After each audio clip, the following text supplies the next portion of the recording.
3 ആവശ്യങ്ങൾക്ക് വേണ്ടിയിട്ട് ഒന്ന് കോട്ടയം വരെ പോവാട്ടോ.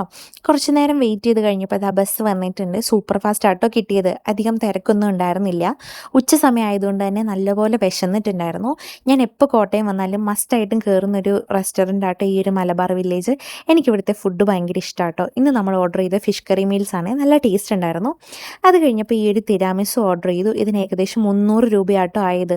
300 രൂപയ്ക്ക് ഉള്ളതുണ്ടോ എന്ന് ചോദിച്ചാൽ അത്ര റേറ്റിനുള്ളത് ഉണ്ടായിരുന്നില്ലേ. അത് കഴിഞ്ഞ് നമ്മളിതാ ഒരു കുർത്തി മേടിക്കാൻ വേണ്ടിയിട്ട് ഷീമാട്ടി കയറിയിട്ടുണ്ടായിരുന്നു. പക്ഷെ ഭയങ്കര പ്രൈസാട്ടോ ഇവിടുത്തെ ഒരു ഡ്രസ്സിനും കാര്യങ്ങൾക്കും ഒക്കെ. അതുകൊണ്ട് അവിടെ നിന്നൊന്നും മേടിച്ചില്ല. അവിടെ നേരെ ഇറങ്ങി. പിന്നെയും നമുക്ക് വിശന്നു. അപ്പം ഞാൻ ടോണിക്ക കഫേ കയറി. എനിക്ക് ഭയങ്കര ഇഷ്ടമാട്ടോ ഈ ഒരു കഫേ. കോട്ടയത്ത് ഭയങ്കര അടിപൊളിയായിട്ടൊരു കഫേ ആട്ടോ ഈ ഒരു ടോണിക്ക കഫേ. ഇവിടുത്തെ ഫുഡായാലും ഡ്രിങ്ക്സ് ആയാലും ഒക്കെ അടിപൊളിയാണ്. നിങ്ങൾ എന്തായാലും ഒന്ന് വന്ന് നോക്കണം കേട്ടോ. അത് കഴിഞ്ഞ് എൻ്റെ പരിപാടിയൊക്കെ കഴിഞ്ഞ് കഴിഞ്ഞപ്പം ഞാൻ എന്താ തിരിച്ചു പോണു. അപ്പോൾ അത്രയൊക്കെ ഉള്ളൂ.